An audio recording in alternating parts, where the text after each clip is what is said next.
Für thyssenkrupp ist heute ein besonderer Tag. Wir hatten heute Gelegenheit der Politik hier vertreten durch Bundeswirtschaftsminister Altmaier und Ministerpräsident Laschet aus NRW unser Konzept vorzustellen.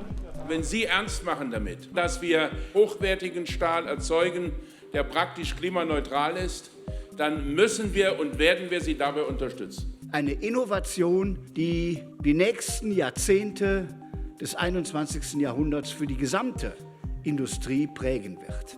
Hier macht sich die Stahlindustrie auf den Weg zur Klimaneutralität. Das ist eine sehr, sehr gute Botschaft und wir werden das unterstützen, indem wir eben die Rahmenbedingungen so gestalten, dass das auch wirtschaftlich abbildbar ist.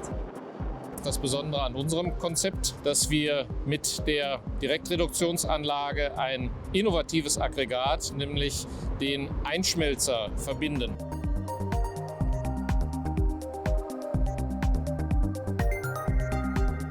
In dem Projekt Carbon2Chem haben wir den Ansatz oder verfolgen den Ansatz, CO2 zu nutzen. Wir nutzen sowohl den Kohlenstoff wie auch den Wasserstoffanteil, machen daraus Chemieprodukte, die wir zum Leben brauchen, genauso wie Stahl an der Stelle auch.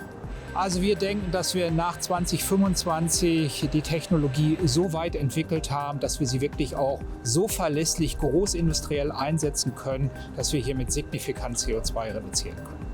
Wir haben die Technologien nicht nur für den grünen Wasserstoff, sondern auch für den grünen Ammoniak, grünen Methanol, grünen synthetischen Gas.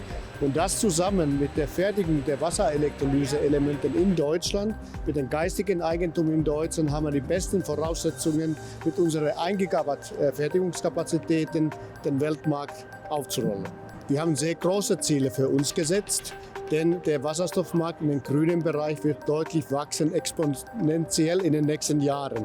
Deswegen ist es der richtige Wachstumstreiber für uns. Daraus werden wir nicht nur für den grünen Wasserstoff, sondern auch für den grünen Ammoniakbereich Wachstumschancen generieren und dadurch unseren Chemieanlagenbau in Deutschland verstärken. Es war für mich sehr beeindruckend, hier heute zu erleben, mit welchen ganz konkreten Lösungsansätzen man sich hier aufmacht und es schaffen will, unseren industriellen Kern, Wirtschaftskern in Deutschland zu vereinbaren mit den Klimazielen und den energiepolitischen Zielen.